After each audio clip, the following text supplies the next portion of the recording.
I have a confession to make. Yesterday, I found myself eating emotionally, and it caught me off guard. It was one of those dark days, Well, maybe not everyone will understand, but you might.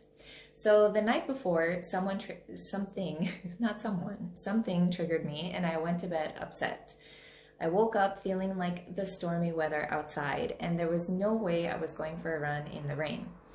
I don't know about you, but I feel super heavy when I'm in that dark place, and it's really difficult for me to exercise. The negative self-talk and the weight of sadness drove me back to bed for a good 30 minutes. And to be honest, I wanted to stay there all day, but I set my alarm and forced myself to get up when it went off.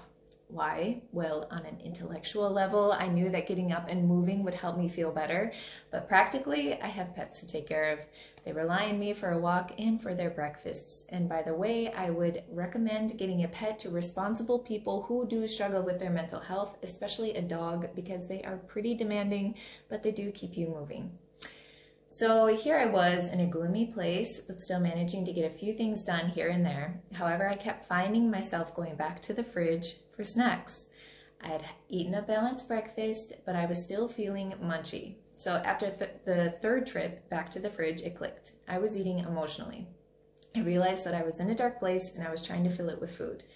Now, I'm not someone who usually eats when I'm angry or when I'm stressed, but I do emotionally eat when I'm bored.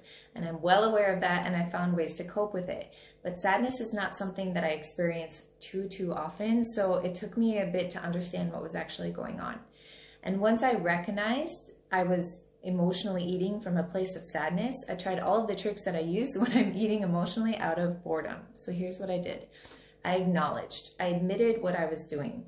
I recognized that I was emotionally eating, I wasn't hungry, and I labeled the emotion as sadness.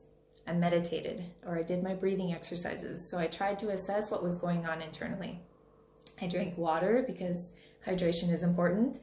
I also drank a hot beverage. I turned to hot cocoa, something very warm and satisfying. I walked. I took my dogs for a walk to get out of the house. I slept. I took a short nap, as sleep plays a huge role in managing emotions and hunger hormones.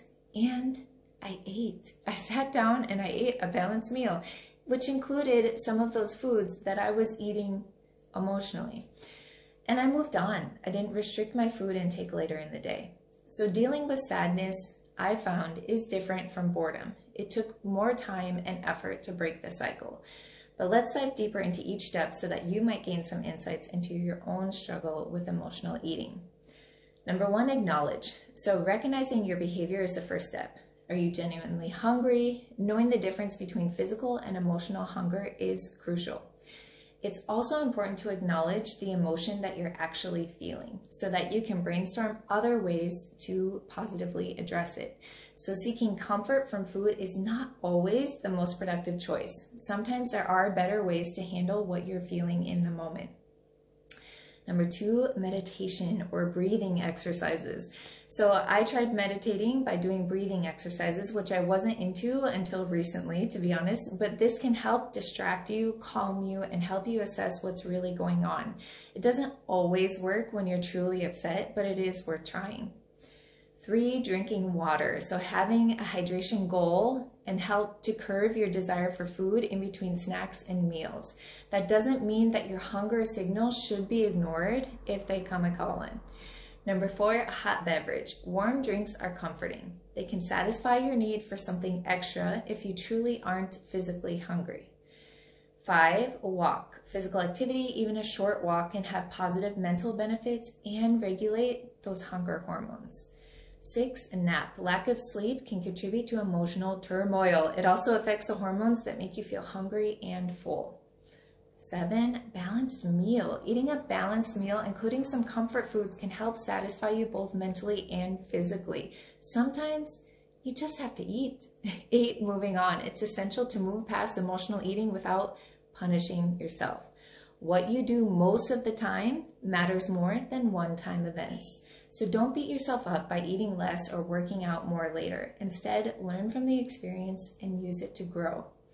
Yes, the next day I made a healthy yogurt, banana, and green smoothie in between breakfast and lunch so that I wouldn't turn back to the mindless snacking. So maybe I just had needed more nourishment in the mornings. There's no one-size-fits-all approach to emotional eating. If it's a daily struggle and if you can't get a handle on it, seeking help from a therapist or registered dietitian specializing in emotional eating might be the right move. Remember that you're not alone and that there's nothing wrong with you. It's a common and sometimes frustrating habit that is worth addressing for your mental, emotional, and physical health. So thanks so much for tuning in. If you found this information insightful, please give the video a like and subscribe to the channel for updates. Feel free to share any of your own insights in the comments below, and have a great rest of your day wherever you are in the world.